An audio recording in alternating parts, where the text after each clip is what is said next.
Kitab Imamat adalah kitab ketiga dalam Alkitab dan disusun tepat setelah eksodus bangsa Israel dari perbudakan ketika Allah membawa mereka menuju kaki Gunung Sinai dan mengundang mereka ke dalam sebuah hubungan perjanjian. Nah, dengan cepat mereka memberontak dan melanggar perjanjian itu.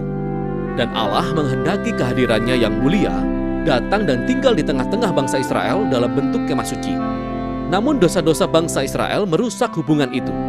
Sehingga di akhir kitab sebelumnya, yaitu Keluaran, Musa sebagai wakil bangsa Israel bahkan tidak bisa memasuki hadirat Allah di dalam kemah. Kitab Imamat diawali dengan mengingatkan kita akan masalah yang mendasar ini. Dikatakan bahwa Allah memanggil Musa dari dalam kemah. Jadi pertanyaannya adalah, bagaimana bisa bangsa Israel dalam keadaannya yang penuh dosa dan keegoisannya diperdamaikan dengan Allah yang kudus ini? Itulah isi dari kitab ini. Bagaimana Allah dengan penuh anugerah menyediakan jalan bagi semua orang berdosa dan bejat untuk tinggal dalam hadiratnya yang kudus. Nah, mari kita berhenti sejenak dan menyelidiki konsep penting ini bahwa Allah itu kudus. Hal ini sangat penting untuk memahami kitab ini. Kata kudus berarti dipisahkan atau unik. Dan dalam Alkitab, Allah terpisah dari segala sesuatu karena perannya yang unik sebagai pencipta segalanya, penulis kehidupan itu sendiri. Jadi, jika Allah itu kudus, ruang di sekitar Allah pun kudus, penuh dengan kebaikannya, kehidupan, kemurnian, dan keadilannya. Jadi jika bangsa Israel yang lalim dan berdosa ingin tinggal dalam hadirat Allah yang kudus, mereka pun perlu menjadi kudus. Dosa mereka harus diselesaikan. Itulah isi kitab Imamat. Nah, kitab ini memiliki desain simetris yang luar biasa. Kitab ini menggali 3 cara utama yang Allah lakukan bagi bangsa Israel untuk hidup dalam hadiratnya. Bagian luar adalah penjelasan upacara ritual yang harus dilaksanakan bangsa Israel dalam hadirat Allah yang kudus.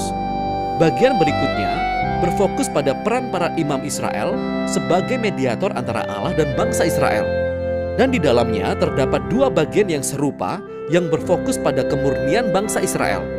Dan tepat bagian tengah kitab ada sebuah ritual kunci, yaitu hari pendamaian yang menyatukan seluruh kitab ini.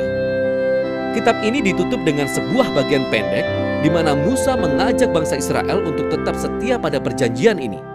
Nah, mari kita menelusuri kitab ini. Bagian pertama membahas 5 jenis utama pengorbanan ritual yang harus dilakukan oleh bangsa Israel. 2 di antaranya adalah cara di Israel untuk mengungkapkan rasa syukur mereka kepada Allah dengan cara mengembalikan kepada Allah tanda simbolis karena Allah yang terlebih dahulu mengampuni mereka. 3 ritual korban lainnya adalah cara yang berbeda sebagai ungkapan penyesalan terhadap Allah. Jadi di Israel, saya akan mempersembahkan darah hewan sembari mengakui bahwa dosa mereka telah menciptakan lebih banyak kejahatan dan kematian dalam dunia Allah yang baik. Akan tetapi, alih-alih menghancurkan orang ini, Allah tentu saja ingin mengampuni mereka. Sehingga secara simbolis, hewan ini mati menggantikan tempat dan mendamaikan mereka, yang artinya menutupi dosa mereka. Melalui ritual-ritual ini, bangsa Israel senantiasa diingatkan akan kasih karunia Allah, tapi juga akan keadilannya dan betapa seriusnya kejahatan mereka, serta konsekuensi-konsekuensinya. Serangkaian ritual yang kedua memaparkan 7 perayaan tahunan bangsa Israel. Dan setiap perayaan tersebut menceritakan kembali sebagian berbeda dari kisah tentang bagaimana Allah menebus mereka dari perbudakan di Mesir dan membawa mereka melalui padang gurun dalam perjalanan menuju ke tanah perjanjian.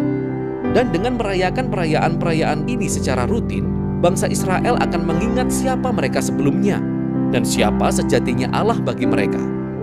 Nah, sekarang bagian tentang para imam Israel. Ada Harun dan anak-anaknya yang pertama kali ditahbiskan untuk masuk hadirat Allah mewakili bangsa Israel. Dan di bagian ini, kita menemukan kualifikasi untuk menjadi seorang imam. Para imam dituntut untuk memiliki level integritas moral tertinggi dan melakukan ritual pengudusan karena mereka mewakili umat Israel di hadapan Allah, juga mewakili Allah bagi manusia. Sekarang kita paham mengapa kekudusan para imam itu sangat penting. Kembali ke bagian pertama, tepat setelah keluarga Harun ditahbiskan, 2 orang anaknya berjalan dengan santainya tepat menuju hadirat Allah dan dengan terang-terangan melanggar aturan yang ditetapkan, sehingga mereka dibinasakan oleh kekudusan Allah saat itu juga. Ini adalah sebuah pengingat yang menakutkan dari paradoks hidup dalam hadirat Allah yang kudus, karena ini adalah kebaikan yang murni, tapi menjadi berbahaya bagi mereka yang memberontak dan menghina kekudusan Allah. Karena itu sangat penting bahwa para imam Israel menjadi kudus, dan semua orang Israel juga menjadi kudus. Inilah yang akan dibahas pada bagian berikutnya. Pasal 11-15 adalah tentang ritual kemurnian yang dituntut dari semua umat Israel.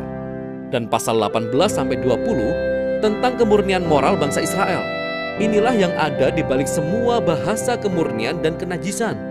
Karena Allah adalah kudus dan Dia terpisah, maka umat Israel sendiri perlu berada dalam keadaan kudus. Ketika mereka masuk ke dalam hadirat-Nya, inilah yang disebut menjadi bersih atau murni.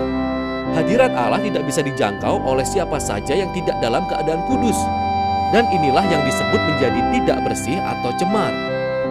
Di Israel, kita bisa menjadi najis hanya dengan beberapa cara. Melalui kontak dengan cairan tubuh, terkena penyakit kulit, dengan menyentuh jamur, atau menyentuh bangkai. Nah, bagi umat Israel, ini semua berkaitan dengan kematian, kehilangan nyawa. Yang membawa kita pada simbol inti dari semua konsep ini. Kita menjadi najis ketika kita terkontaminasi dengan menyentuh kematian. Bisa dikatakan demikian. Dan kematian bertolak belakang dengan kekudusan Allah. Karena esensi Allah adalah kehidupan. Inilah kunci sesungguhnya. Sekedar menjadi najis tidaklah berdosa atau salah. Menyentuh hal-hal tersebut adalah bagian yang normal dalam kehidupan sehari-hari. Dan kecemaran adalah keadaan sementara. Ini hanya berlangsung seminggu atau 2 minggu kemudian selesai. Apa yang salah atau berdosa adalah masuk ke dalam hadirat Allah dengan santai, sambil membawa simbol-simbol kematian dan kecemaran ini dalam diri kita. Jadi jangan lakukan itu. Cara terakhir untuk menjadi najis adalah dengan makan hewan-hewan tertentu. Dan perintah makanan halal ada tepat di bagian ini. Nah, ada banyak sekali teori tentang mengapa hewan-hewan tertentu itu dianggap najis dan terlarang. Apakah ini untuk mendorong kebersihan atau untuk menghindari hal-hal tabu dalam budaya itu? Teksnya tidak spesifik. Namun poin dasar dari semua pasal ini sangat jelas. Semua ini merupakan rangkaian simbol-simbol kebudayaan yang rumit yang mengingatkan bangsa Israel bahwa kekudusan Allah haruslah mempengaruhi semua area kehidupan mereka. Bagian berikutnya adalah tentang kemurnian moral bangsa Israel. Umat Israel dipanggil untuk hidup berbeda dari orang Kanaan. Mereka diperintahkan untuk peduli kepada orang miskin daripada mengabaikannya. Mereka harus memiliki level integritas seksual tinggi dan menggalakkan keadilan di seluruh negeri. Pada bagian tengah kitab ini, kita menemukan sebuah penjelasan panjang dari perayaan tahunan bangsa Israel, yaitu Hari Pendamaian.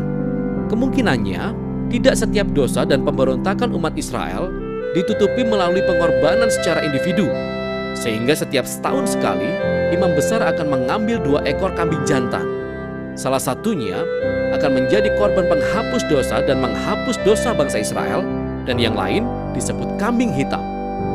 Imam akan mengakui dosa bangsa Israel dan secara simbolis meletakkannya pada kambing ini, kemudian melepaskannya ke padang gurun. Sekali lagi, sebuah gambaran kuat dari keinginan Allah untuk menghapus dosa dan semua konsekuensinya dari umatnya, sehingga Allah bisa hidup bersama mereka dalam damai. Kitab ini ditutup dengan Musa memanggil bangsa Israel untuk tetap setia kepada semua syarat perjanjian, dan dia menjelaskan berkat dari kedamaian dan semua kelimpahan yang diperoleh jika bangsa Israel menaati semua perintah ini. Musa juga memperingatkan mereka bahwa jika mereka tidak setia dan tidak menghormati kekudusan Allah, hal itu akan membawa bencana dan akhirnya dibuang dari tanah yang dijanjikan kepada Abraham. Nah, jika Anda ingin melihat bagaimana imamat cocok dengan alur cerita besarnya, sangat membantu untuk melihat kalimat pertama pada kitab selanjutnya dari Alkitab, yaitu Bilangan. Kitab itu dimulai dengan Tuhan berfirman kepada Musa di kemah pertemuan, sehingga kita bisa melihat bahwa Musa sekarang dapat masuk ke hadirat Allah mewakili bangsa Israel. Kitab Imamat berhasil. Jadi meskipun Israel gagal, Allah telah menyediakan sebuah cara untuk menutupi dosa mereka, sehingga Allah dapat tinggal bersama orang-orang berdosa dalam damai. Dan inilah isi kitab Imamat.